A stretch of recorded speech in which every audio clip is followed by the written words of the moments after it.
Hello po sa inyong lahat mga ka-crypto. Ako po si Pinoy Crypto Trader at sa video na ito ay atin pong pag-uusapan ang tungkol dito kay Cardano.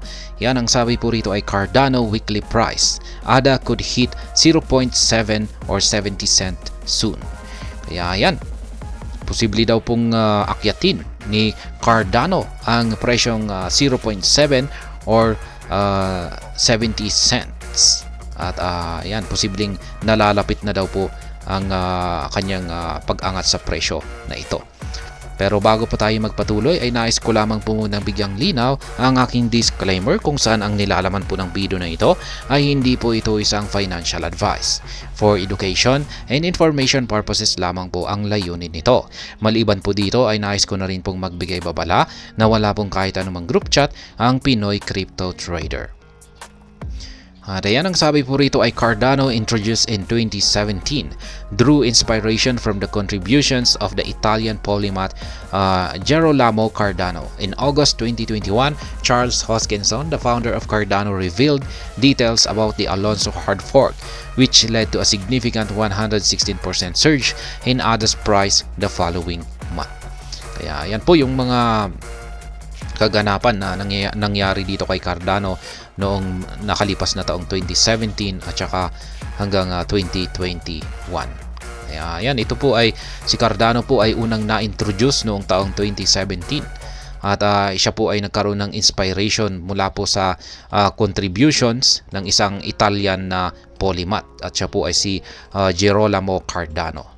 Ngayon, noong August 2021 naman ay si Charles Hoskinson, siya po ang founder ng Cardano, ang nag-reveal ng detalye tungkol dito sa Alonso hard fork na ito, at ito po yung siyang nagdulot yan sa pag-angat ng market price ni Cardano ng 116%.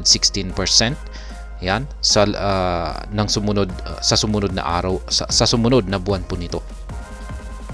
Similarly, the introduction of the Vasil hard fork was highly anticipated by the Cardano team. Despite encountering some challenges, the project was successful. Kaya, ayan, marami pong mga nakaabang dito sa sumunod na hard fork ni Cardano na tinatawag po nilang Vasil. Ayan, nagkaroon po ito ng mga challenges. Ayan, ngunit naging matagumpay naman po ang hard fork na ito.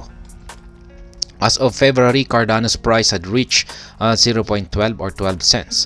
Recent data indicates a surge in ADA's value by 4% over the past 24 hours. Considering the positive trend in the broader crypto market, let us see how high ADA can go this week.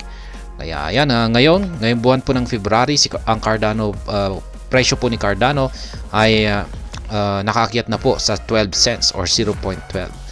Yan, ang recent data ay nagpapakita po na ang value po ni Cardano ay umangat ng 4% nitong nakalipas na 24 oras.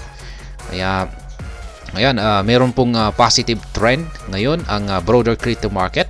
Kaya ayan, ito po check po natin kung hanggang saan kaya ang aakyatin ni Cardano. ADA weekly price prediction. Various factors including market conditions, price actions, developments, supply, and use cases will influence whether ADA experiences a price change this week. Kaya yan yung mga naging basihan po rito. Yan sa price prediction dito ni Cardano ay yung mga yung kanyang market conditions, price action, development, supply, at saka yung kanyang mga use cases. Kasi ito po talaga yung parang may malaking impluensya sa pagbabago sa presyo ni Cardano. Drawing insights from ADA's performance earlier in 2024, cryptocurrency experts at Changelly predict Cardano's price during the week. They anticipate a potential price range with a minimum of 0.496 and a maximum of 0.536 within this time frame. Additionally, experts expect ADA to trade at an average price ranging between 0.47 and 0.50 over this week. Kaya yan, ngayong linggo raw na ito, ayon po sa prediction ni Changelly, ay meron po siyang minimum at saka average na prediction dito kay Cardano. Yung minimum or pinakamababang presyo na posibleng akyatin ni Cardano ay nasa 0.496 hanggang 0.536. Yung average naman po ay nasa 0.47 hanggang 0.50.